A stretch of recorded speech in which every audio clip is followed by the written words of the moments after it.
Âgé de 27 ans, Kevin Ligo s'est déjà fait un petit nom dans le milieu du cocktail. Il fait partie de la centaine de Belges à pratiquer à haut niveau. Pour se viser toit de souche, l'idée de se lancer dans ce business lui est venue avec un job d'étudiant, voici une dizaine d'années. À partir de là, son parcours est passé par la capitale, avant de s'internationaliser avec différentes compétitions et voyages à travers l'Europe, avec en prime une halte à Paris, où il habite aujourd'hui dans le 9e. Pour tout cursus, on va dire, au niveau des barman, maintenant c'est très important de voyager, ne serait-ce que pour l'ouverture d'esprit, pour la formation aussi. Enfin, c'est un métier qui est très axé sur le côté international, ça fait partie de l'apprentissage. Et donc après, ça a évolué sur Paris parce que au niveau de l'Europe, vraiment le pays le plus riche au niveau de l'histoire des spiritueux, de la production des eaux de vie, c'est la France. Et ce qui s'est passé il y a quelques années, grâce à la fermeture de plusieurs bars à Pigalle, la ville s'est vraiment métamorphosée. Tous les patrons en fait qui étaient basés à New York ou à Londres ont tendance à revenir sur Paris. Donc à l'heure actuelle, c'est vraiment là que ça se passe. Il y a beaucoup de choses à faire et ça évolue très rapidement.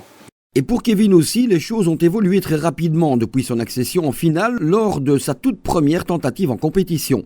De quoi lui ouvrir quelques portes.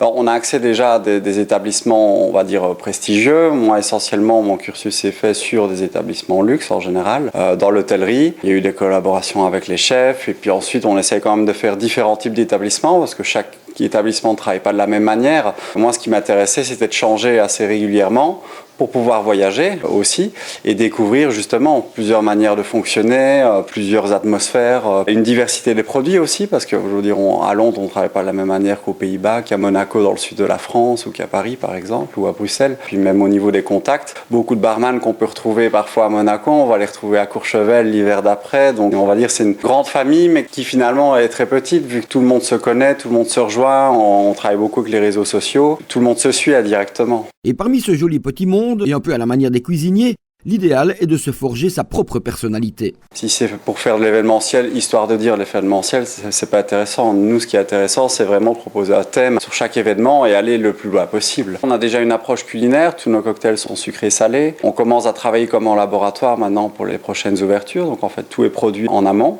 Et ensuite, on distribue et alors on fait une offre différente en fonction des établissements. Mes associations en cocktail liquide, à froid et sucré, je les prépare en cuisinant à chaud du solide salé. On essaye vraiment d'adapter ces techniques-là qu'on ne voit pas forcément en cocktail d'une nouvelle manière, tout simplement. Nous, la démarche qu'on a, par exemple, c'est de travailler aucun produit chimique et aucun colorant. Donc, par exemple, au niveau des liqueurs, on n'a aucune liqueur avec des colorants. Là, on a fait plusieurs salons cette année sur l'alimentation du futur, notamment. Donc, on explique qu'on travaille des eaux de vie peu gourmandes en eau. Le côté commerce équitable aussi. C'est important d'intégrer des valeurs humaines aussi dans les produits qu'on consomme. Le côté local. Donc, toute cette démarche, on essaye de faire un maximum pour que ça soit cohérent. Et son futur, comment le voit-il? Le futur, c'est le développement de Mixomania, donc ma société. Le but, c'est vraiment de créer, comme font certains chefs de cuisine, donc des établissements qui ont la signature Mixomania, et alors développer justement un groupe comme ceci, voire à l'international. C'est vraiment l'approche comme pourraient avoir certains chefs maintenant, mais la dupliquer au niveau du bar. Pour chaque mission, alors on travaille avec différentes personnes, comme par exemple avec des photographes, ou même par rapport aux barman. Il y a certains événements, on a besoin de barman avec des chapeaux tatoués, etc. Ou d'autres vraiment très calqués, très droits, dans l'esprit James Bond, on va dire. Donc vraiment, les profils sont différents à chaque fois. Et c'est important justement de diversifier et de s'adapter alors à chaque proposition.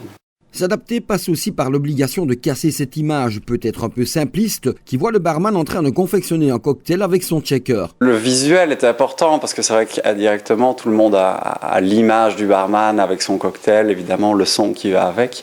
Après ceci, ça s'est beaucoup développé parce que maintenant même nous on fait des formations sur la gestuelle des barman, vu que le geste n'est pas forcément adapté à une morphologie ou à une autre. Donc on va vraiment dans ce sens-là aussi.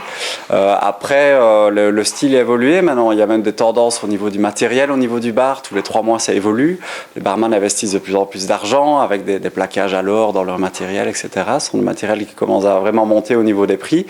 Il y a plusieurs tendances, même le matériel américain a une certaine signature. Les Japonais font le très bon matériel, qui est assez onéreux même aussi. Donc tout se développe très vite à ce niveau-là.